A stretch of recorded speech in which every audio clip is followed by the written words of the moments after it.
కొన్నిసార్లు నువ్వు కూడా దేవుని పిల్లలవై ఉన్నప్పటికీ కానీ, జీవము గల దేవుని సంఘముగా ఉన్నప్పటికీ కానీ, సాతాను చేతిలో ఓడిపోయిన సందర్భాలు ఉన్నాయా? సాతాను నీ మీద ఏలుబడి చేస్తూ ఉందా? సాతాను నీ చేత అణచబడవలసి ఉండగా సాతాను నిన్నే అణగద్రొక్కుతూ ఉందా?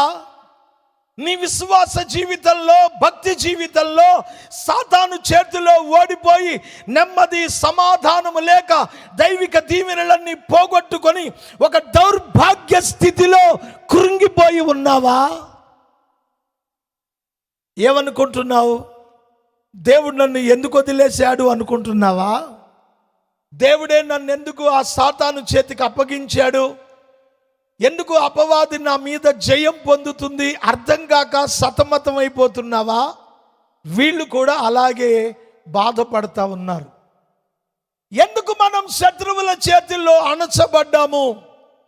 ఒక జీవము గల దేవుని సంఘమై సమాజమై ఉండి కూడా ఎందుకు ఫిలిష్తీయుల చేతిలో ఓడిపోయాము అని ఏడుస్తూ ఆలోచన చేస్తూ ఉన్నారట. అలాగ ఆలోచన చేస్తూ ఉండగా వాళ్ళకు ఒక ఆలోచన తట్టింది. ఒరేయ్, మనం ఓడిపోవడానికి గల కారణం ఏంటంటే యెహోవా మందసం మన మధ్యలో లేదు. ఒక యూదుడు మందిరానికి వెళితే అక్కడ మందసం అనేది ఉంటుంది.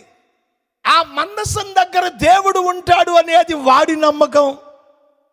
ఇంతకీ మందసం అంటే ఏమిటి? అదొక మూతలేని చెక్క పెట్టే.